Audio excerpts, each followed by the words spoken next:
Okay,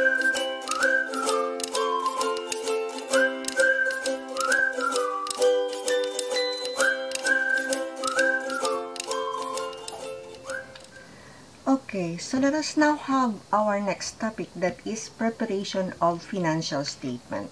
So first is, what are the three basic financial statements? So we have the three basic financial statement. We have the first one, that is a statement of comprehensive income. Comprehensive income, or sometimes this is called income statement or statement of income. Okay, and we have the second one, that is a statement of financial position. Okay, and we have the third one, that is cash flow statement or statement of cash flow. Okay, for statement of comprehensive income, this is the statement that tells the user about the performance of the company, of the entity, for a certain period of time. And for statement of financial position, this is the statement that will give us the idea of the financial condition of the company or of the entity. And of course, for cash flow statement, this is the statement that tells the user how the cash were used and the sources of cash within a certain period of time.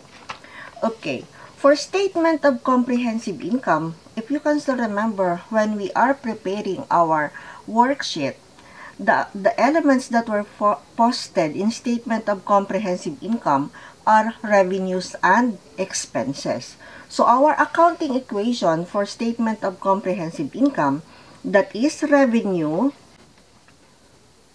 minus expenses equals net income. This is our accounting equation. Revenue minus expenses equals net income. Of course, if our expenses is more than revenue, it is net loss. So for our statement of financial position, the elements are assets, liabilities, and equity.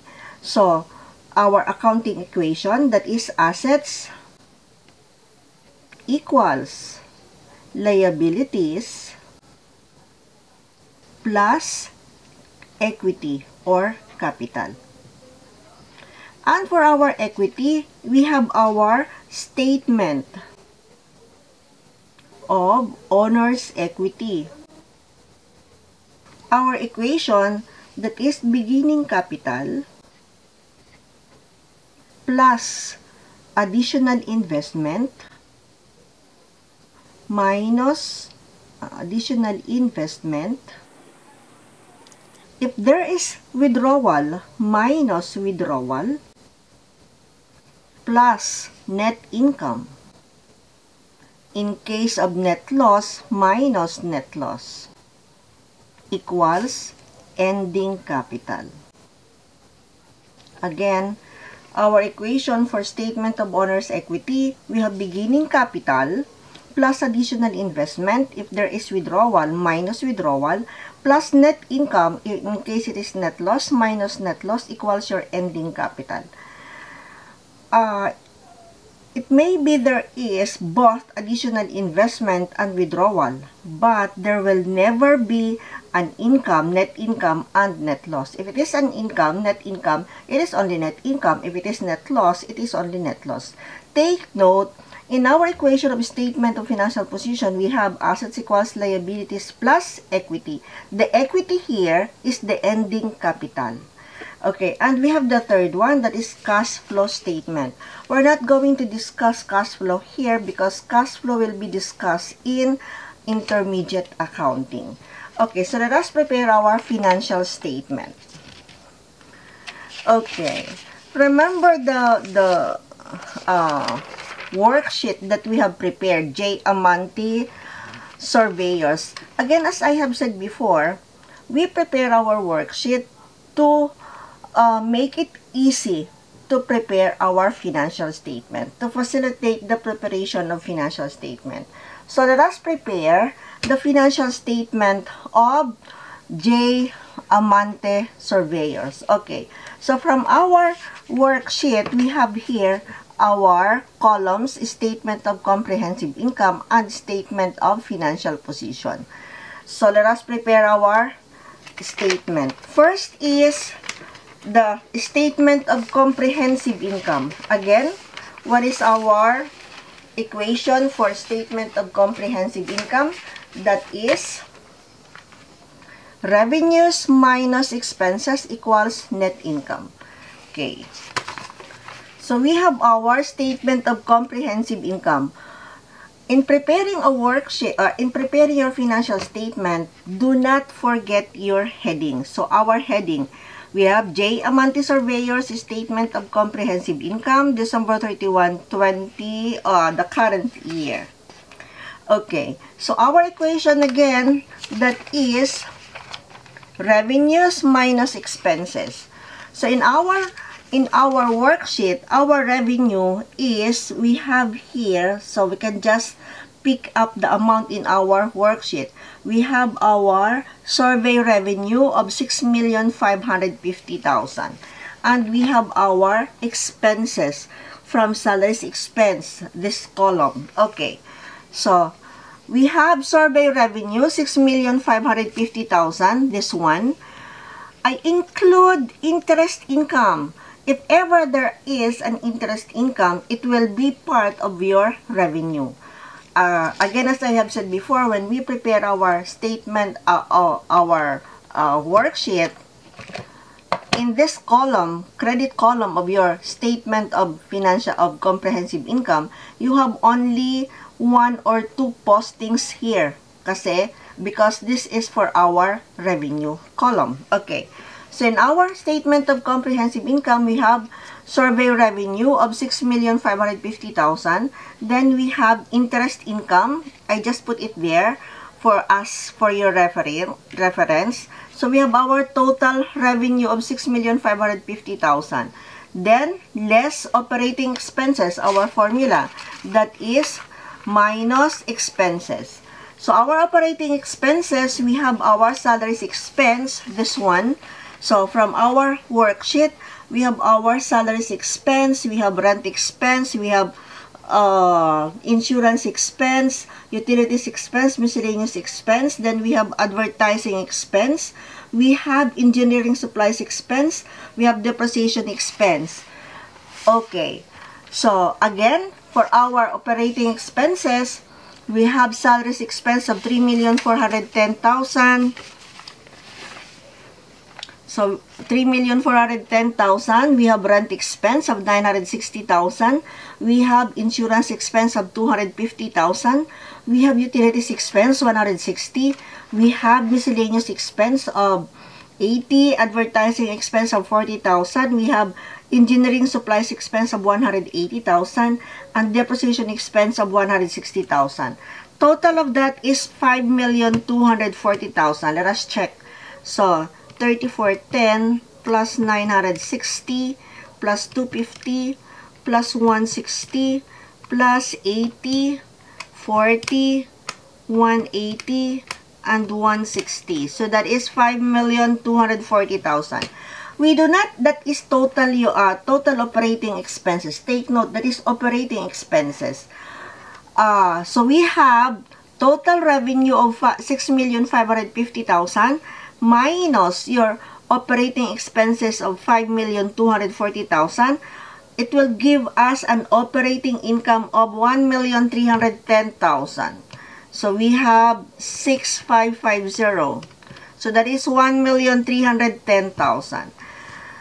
Minus your finance cost, which is interest expense. Again, interest expense is not included, not treated as operating expenses. It is, the term for that is finance cost.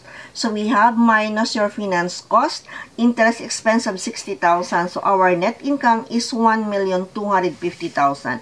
That is the net income that we arrive at in our working paper or in our worksheet. That is net income 1,250,000. Okay. So after that, for our statement of financial position, we have our equation, assets equals liabilities plus equity. But again, this equity here is the ending capital, the ending balance of the capital account.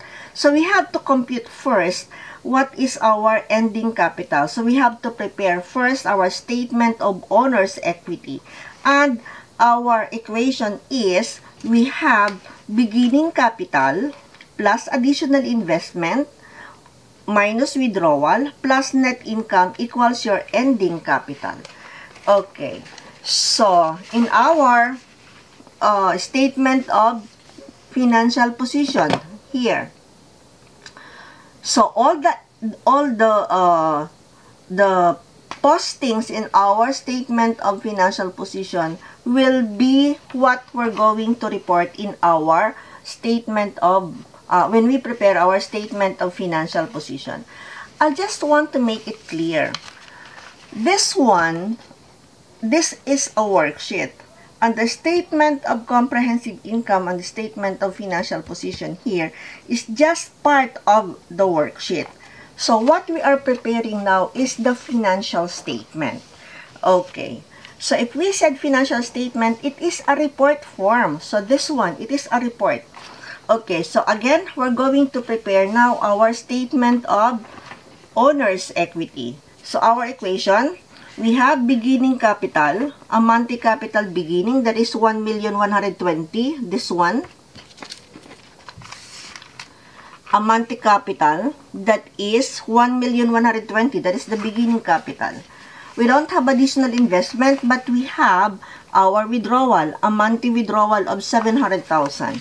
So we have less a monthly withdrawal of 700,000 equals your, the balance is 420,000. Let's check. So we have 1,120 minus 700. So that is 420,000 plus net income. Okay, plus net income. So our net income, 1,250,000. So we have our balance of 420,000 plus net income of 1,250,000.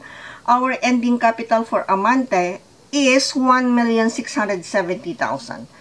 Okay, so let us now prepare our statement of financial position. Again, our equation for statement of financial position, that is assets equals liabilities plus equity. Okay.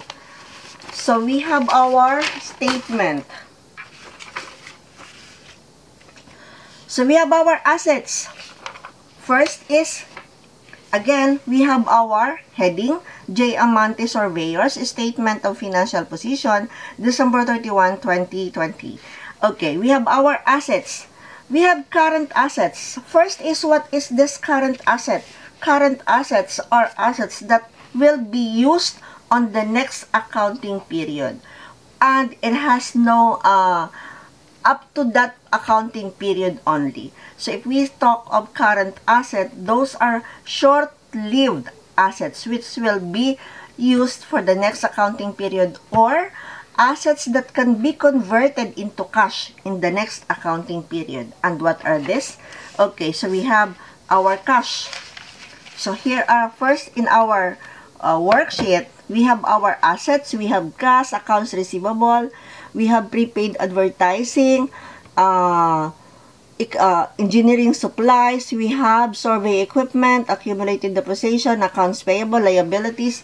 So those are all of these postings here are what we're going to report in our statement of financial position. Okay. So we have our assets, that is 210,000. This one. Then we have accounts receivable of 930,000. Then we have prepaid advertising of 320,000. We have engineering supplies of 90,000. So that is our total current asset. Again, these are the assets that can be converted into cash within the next 12 months from our date of financial statement or a short-term assets. Okay, then after that, we have our non-current asset. If we said non-current asset, these are assets that will be used not just for 1 year, but we're going to use it for the next year, or long-lived asset. Examples of this are the property, plant, and equipment. So we have land, building, equipment. Those are examples of non-current asset. Okay, so to continue, we have survey equipment of 1,890,000 and less accumulated depreciation survey equipment of 800,000. Then that is our only non-current asset. So our non-current asset, the net book value of non-current asset, 1,890,000 minus 800,000 is 1,090,000.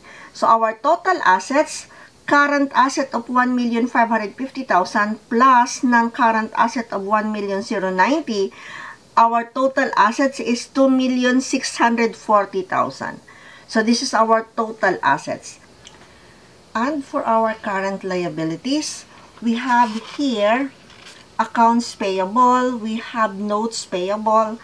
By the way, notes payable and notes receivable are always classified as current liability. It is always assumed to be current, unless it is stated in the problem that it is a long-term liability. Okay, so we have our current liability, accounts payable of 190,000, accounts payable 190,000, this one. Then we have unearned survey revenue, we have notes payable. Okay, so we have accounts payable, unearned survey revenue of 80,000, we have notes payable of 500,000. Okay, so we have salaries payable, 140,000. That is part of our adjusting entry.